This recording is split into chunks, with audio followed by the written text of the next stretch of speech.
Ethan Cole had lived most of his life on the open land, where long stretches of silence made him feel calm instead of lonely. He was riding home that afternoon after selling supplies in town. The sun was low, the breeze warm, and the land around him looked peaceful. He was thinking only about chores waiting at his ranch when he suddenly heard something faint.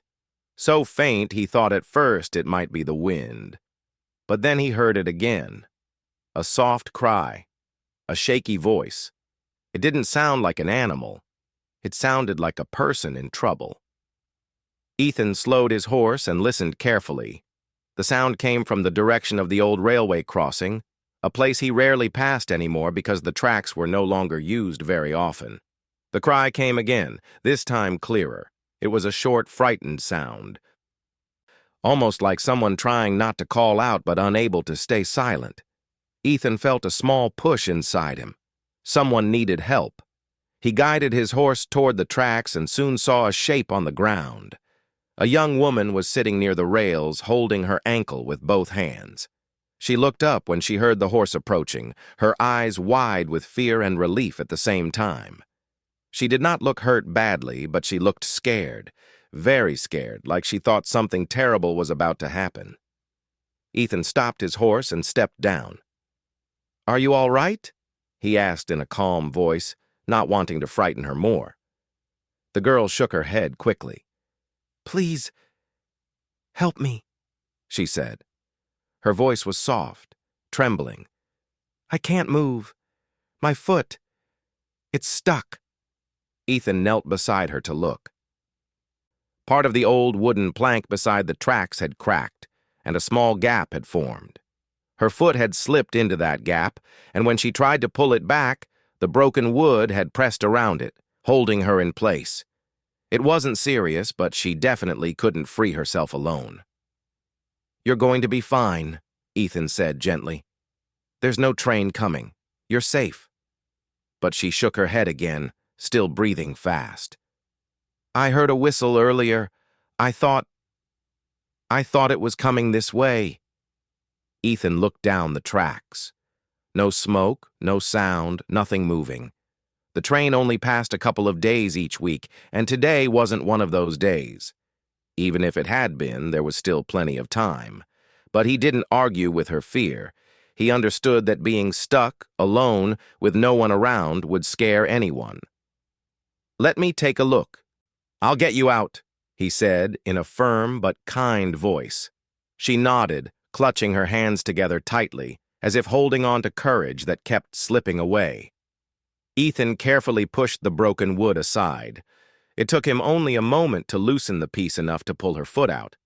She gasped softly when it finally came free, not from pain, but from relief.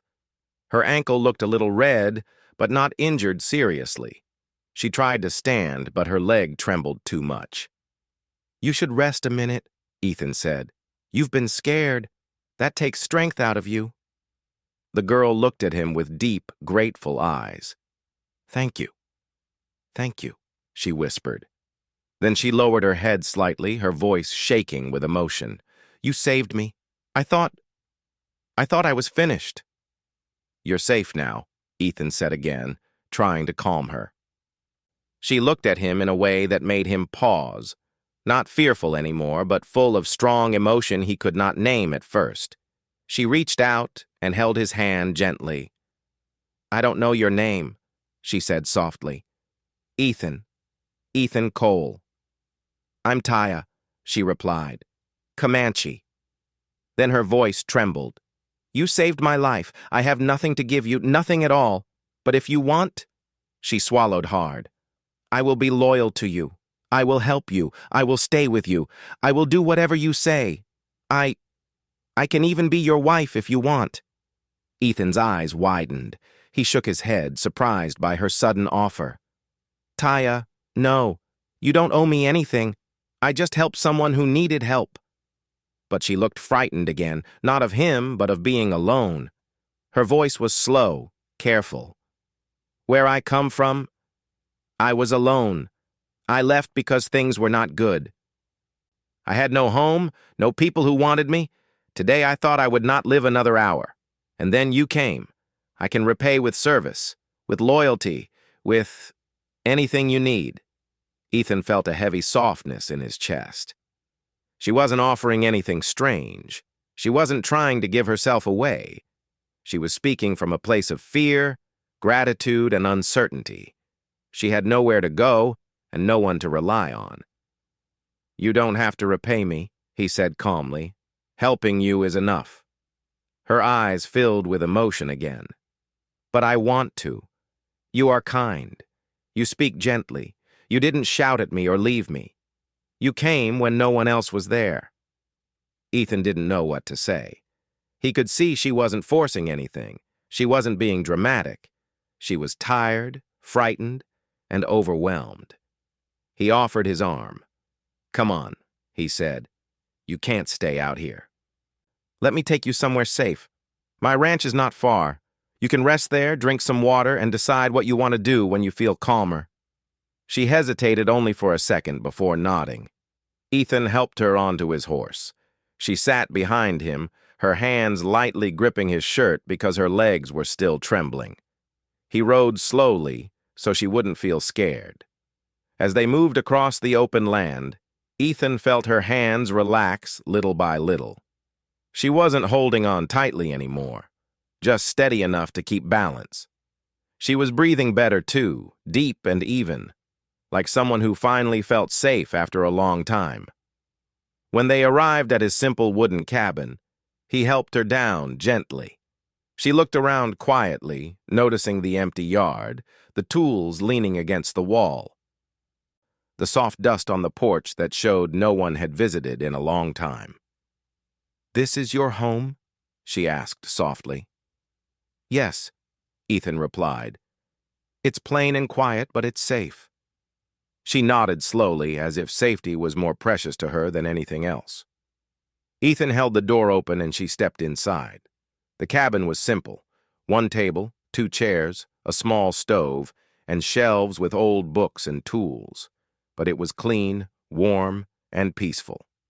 Taya moved closer to the table, touching the wooden surface as if feeling its truth. "It's quiet," she whispered. "It is," Ethan agreed.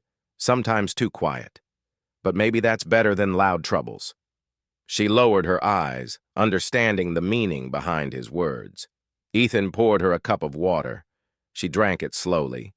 Then she sat down, wrapped her hands around the cup, and looked at him with soft eyes. "You didn't leave me," she said, "when no one else was near."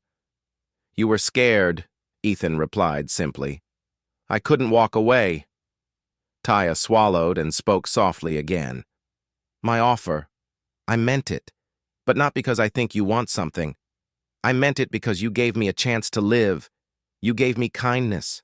And after many hard days, kindness feels like a home." Ethan didn't answer right away. He looked at her with gentle eyes. She wasn't speaking with fear now. She was speaking with truth. "We can talk about that later," he said. "Right now you should rest. You've had a long day."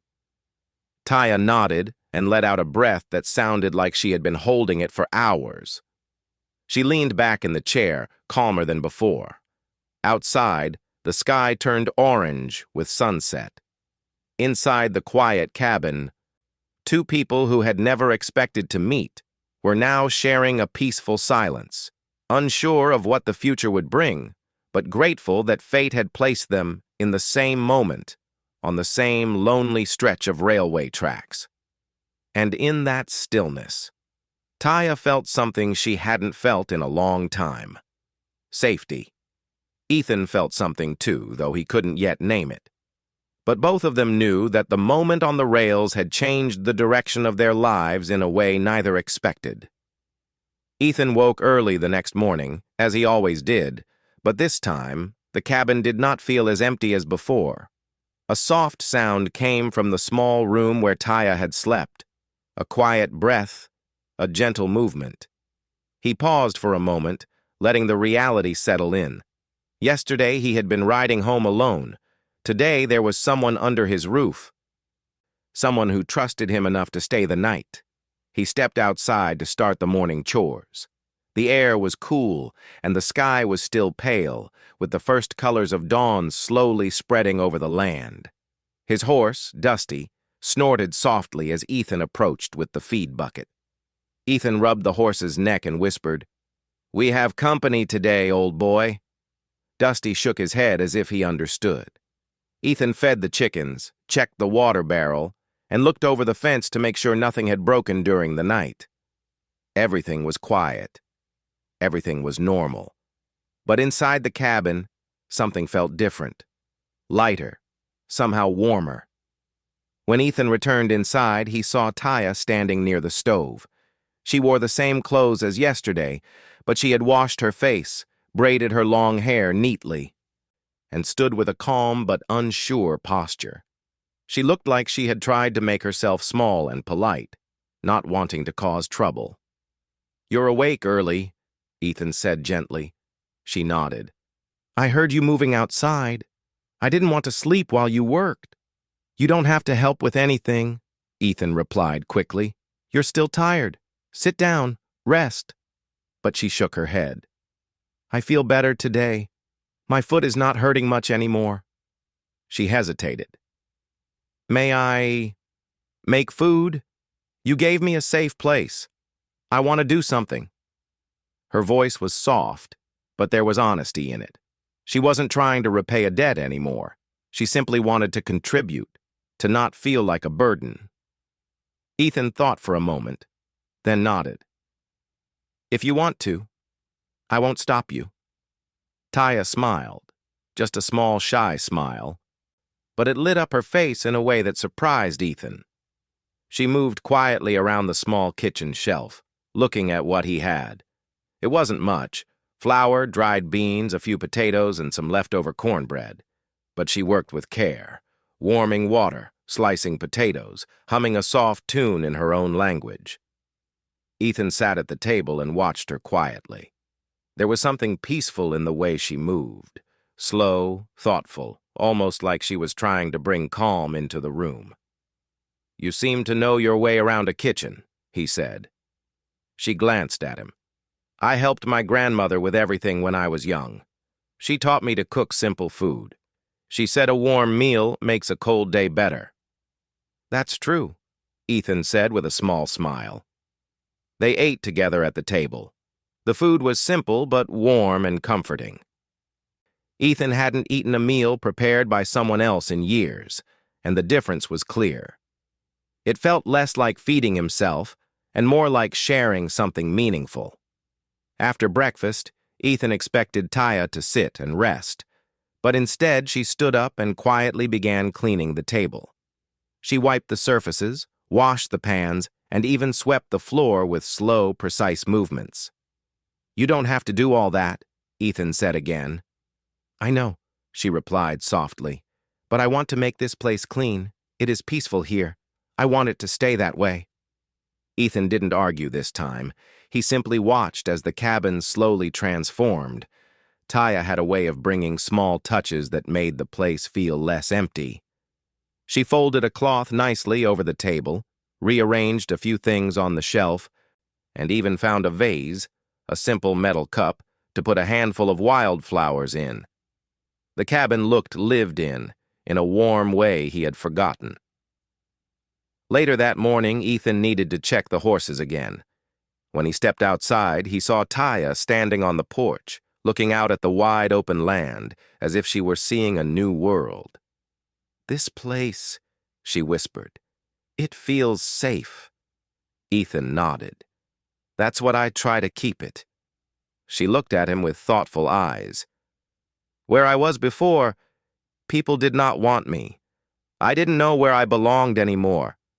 Yesterday I thought the world had no more room for me." She took a slow breath. "But you came." Ethan felt something shift inside him. He wasn't used to hearing words like these. He wasn't used to someone speaking to him with such honesty. Most days he only talked to storekeepers or neighbors who came by once every few weeks.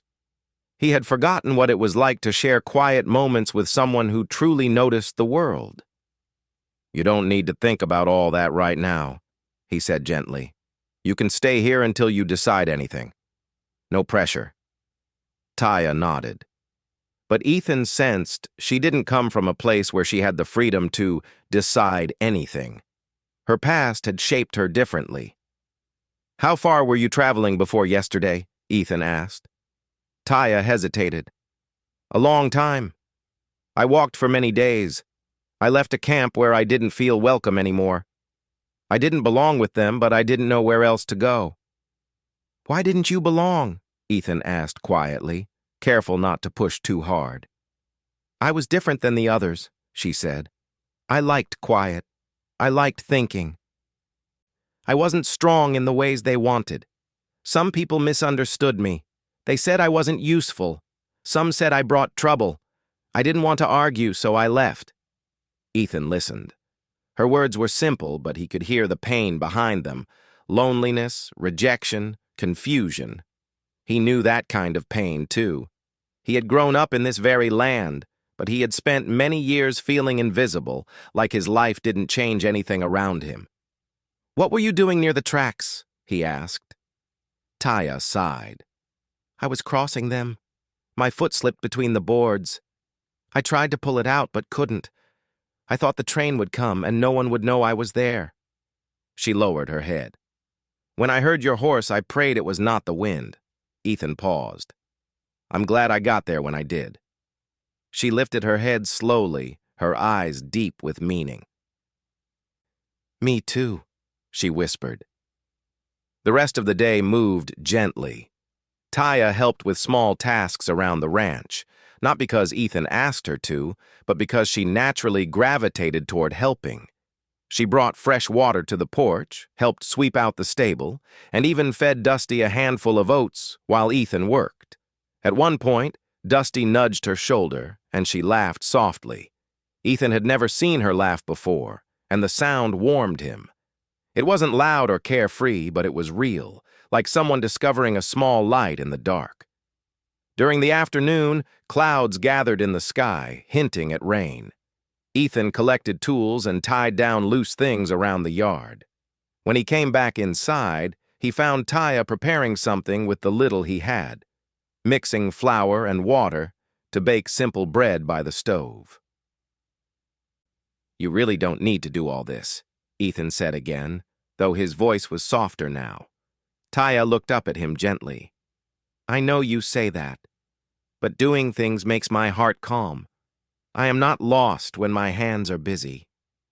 He didn't argue. He understood more than she realized. Work had always been Ethan's way of keeping loneliness away. As evening arrived, rain began pattering softly on the roof. The sound filled the cabin with a calm rhythm.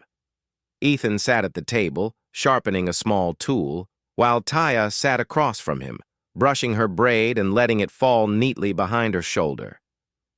"What will you do after this?" Ethan asked quietly. "After you rest, I mean. You don't have to stay here unless you want to." Taya looked at her hands for a long moment before answering. "I don't know where else to go. I don't want to go back to the camp. I don't want to wander alone again. Yesterday, I thought I would die. Today, I feel like maybe I found the place I was searching for." Ethan slowly lowered his tool. "You mean here?" She nodded once. "This place is simple, but it feels good. It feels like home." She paused, her voice soft as a whisper. "And you speak kindly. You don't judge me. You treat me like a person with worth." He didn't know how to respond right away. He felt something warm in his chest, something he hadn't felt in a long time, a sense of being needed, not for his work, not for his strength, but for his kindness. "Taya," he said gently, "you can stay here as long as you want, whether a day or a week or longer. No pressure, no debts. You don't owe me anything." She looked at him with deep, grateful eyes. "I want to help you. I want to make this place better. If you will let me stay, I would like that." Ethan nodded slowly. "You can stay." A soft smile touched her lips, small but full of warmth. The rain continued outside, steady and gentle, while inside the small cabin, a quiet understanding formed. Something new, something neither of them had expected. It wasn't loud, and it wasn't sudden. It was slow, like a small flame growing in a cold room. And as the night settled in, both Ethan and Taya felt the same thought rising quietly in their hearts. This meeting on the tracks was not a small accident. It had changed something. It had opened a door neither knew they needed. Ethan woke the next morning with the gentle sound of pots and pans touching each other. For a moment, he thought he was dreaming. No one else had ever moved around inside his cabin at that hour, but the sound was real. Taya was awake again before him, already working quietly, as if she belonged there. The air smelled of warm bread and boiled potatoes. He pushed open the door to the main room and found her standing near the stove, stirring something in a small pot. She turned when she heard him, her expression soft and calm. "Good morning," she said. "Morning," Ethan replied, rubbing the sleep from his eyes. "You didn't have to wake this early." She smiled gently. "I like mornings. They make my mind quiet." Ethan sat down at the table, watching her with a kind of quiet amazement. He wasn't used to someone bringing life into his mornings. Her movements were graceful, slow, thoughtful. She cooked with care, not because she was trying to impress him, but because she enjoyed making things peaceful around her. When she placed the small meal in front of him, warm bread, potatoes, and a bit of dried meat warmed with herbs, Ethan felt something shift inside. It had been years since anyone had made breakfast for him. Years since anyone had cared enough to bring a soft touch into his home. "You cook very well," he said. She lowered her eyes, shy but pleased. "My grandmother taught me. She said a warm meal helps the heart rest." "Well, it worked," Ethan said, taking a bite. "This is the best morning I've had in a long time." After breakfast, Ethan gathered his tools, planning to check the fences along the southern side of the ranch. Some posts had been leaning for weeks, and rain yesterday might have loosened the ground even more. When he stepped outside, he heard footsteps behind him. Taya followed, tying her hair back with a strip of cloth. "You don't have to come," Ethan said kindly. "It's a long walk." "I want to see the land," Taya replied. "I stayed inside yesterday. Today I want to understand where I am." He didn't argue. He simply nodded. She walked beside him, matching his pace, her eyes traveling across the wide open fields with quiet wonder. Every few minutes she would touch a wildflower, or pause to listen to the wind moving through the grass. "This place is big," she said softly. "It is," Ethan replied. "Sometimes too big when you're alone." She looked at him with understanding. But big land also means big peace. They reached the broken fence after a half-hour walk. Ethan set down his tools and inspected the posts. One had rotted at the base. Another leaned so much it might fall with the next strong gust of wind. Taya stood quietly for a moment, then knelt beside one of the fallen pieces. "May I help?" she asked. Ethan hesitated. "These posts are heavy." "I can still help," she insisted. "Maybe not with strength, but I can hold things, bring tools, or clean the ground." Her determination made Ethan smile. "All right, I'll take your help." Together they began working. Ethan lifted the heavy posts, hammering them deeper into the soil. Taya cleared away stones and roots, handing him nails, steadying the pieces while he hammered them into place. She worked without rushing, moving with careful attention, making every small task feel meaningful. At one point, she brushed dirt from her hands and looked up at Ethan. "You take care of everything alone?" "Mostly," he said. "It's not easy, but I manage." She watched him for a long moment. No one should carry everything alone. Her words settled deep in Ethan's chest. He felt them more strongly than he expected, maybe because it had been many years since someone looked at him and actually saw how hard he worked. They finished repairing the fence around midday. Ethan wiped sweat from his forehead, breathing deeply. Taya stood beside him, a little dust on her cheek, but a peaceful expression in her eyes. "You did good work," Ethan said. "You did the heavy work," she replied. "We both did our part." Her smile grew at those words. On their way back to the cabin, the land felt different. Not because anything had changed, but because for the first time in a long time, Ethan didn't feel like he was walking alone. Taya walked beside him with quiet steps, occasionally brushing her fingertips along tall grasses or stopping to admire a butterfly. She was discovering the world around her, and he found himself quietly watching her discover it. When they reached the cabin, Taya went straight to the porch, dusted her clothes, and began washing her hands with water from the barrel. Ethan watched her for a moment, then said, "You work hard. You don't have to prove anything to me." She shook her head. "I'm not proving anything. Helping makes me feel useful. Before, I felt like I had no place anywhere. But here, when I do small things, I feel part of something good." Ethan didn't know how to respond. He simply nodded, feeling something warm in his chest again, something that kept happening whenever she spoke honestly. Later that day, Taya cleaned the shelves, organized tools, and even placed new wildflowers in the metal cup she had found the day before. She picked flowers of different colors, yellow, white, purple, and arranged them gently until the small cabin looked more alive than it had in years. Ethan noticed the difference. The cabin wasn't just clean now, it felt warm, lived in, almost like a home shared by two people instead of one lonely rancher. "Taya," Ethan said quietly, "you've done more for this place in 2 days than I've done in 2 years. Her cheeks warmed. "I only did small things." "Small things matter," Ethan replied. As afternoon blended into evening, clouds drifted across the sky and a golden light filled the land. Ethan took a seat outside the cabin on the porch steps. After a few minutes, Taya joined him, sitting a short distance away. They watched the sky silently, not tense, not awkward. Just a comfortable quiet that made Ethan feel calm, in a way he hadn't felt in years.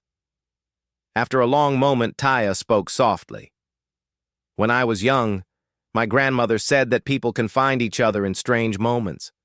She said sometimes the world gives you a sign when you are lost." Ethan listened. "Yesterday," she continued, "I thought I was near the end of my journey. I had nowhere to go. My foot was stuck and I was scared. But then you came. And now, I'm not scared anymore." Ethan breathed slowly.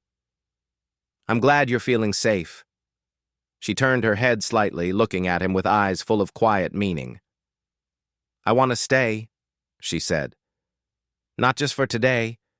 Not because I owe you anything, but because I feel peace here. And because you treat me with respect." Ethan remained silent, surprised by how strongly her words affected him. She went on, her voice steady but gentle. "Yesterday I told you something about staying with you and helping you. At that time I said it out of fear and shock. But now, I say it because I want to." Ethan turned toward her slowly. "Taya." She met his gaze without fear. "I want to build a life here, if you will let me. I want to help you with your home, your land, your days. I don't want to wander anymore." Ethan felt his heart grow heavy, not in a sad way, but in a full way. He had been alone for so long that he had stopped expecting anything else.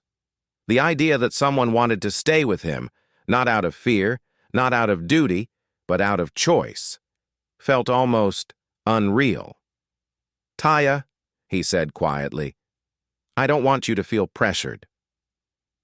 You can take your time." "I already thought about it," she said softly. "I want to stay."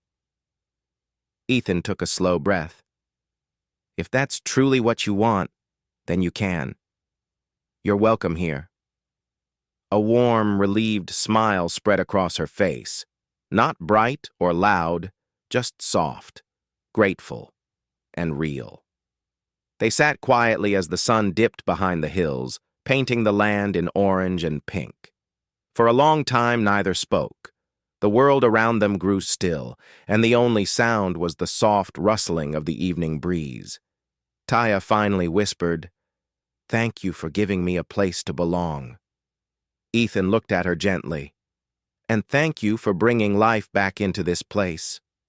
The moment felt quiet but full, like a small seed of something new had taken root between them. Trust, peace, and something deeper neither had words for yet. The night settled in softly, and inside the small ranch cabin, two lives that had once moved separately were now slowly weaving together, thread by thread, choice by choice, each moment leading them toward a future they had never expected, but now quietly hoped for. Ethan woke before sunrise the next morning, but this time he didn't step out of bed right away. For the first time in years, he felt no heavy weight on his mind.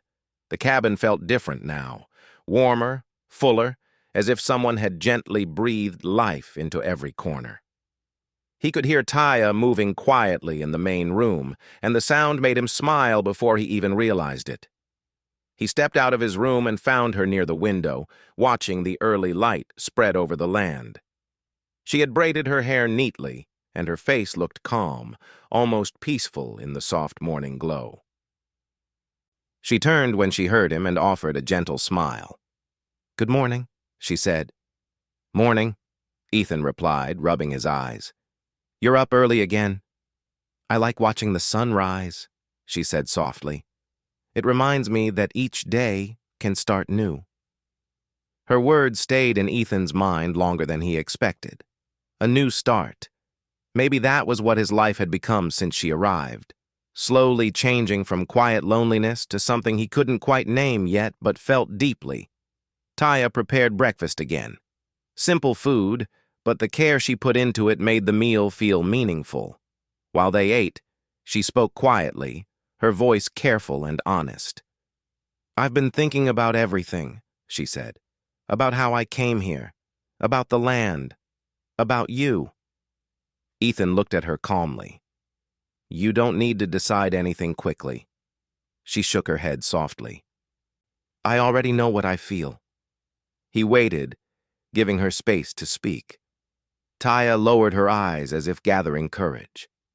"When I said yesterday that I wanted to stay, it was the truth. I don't want to go anywhere else.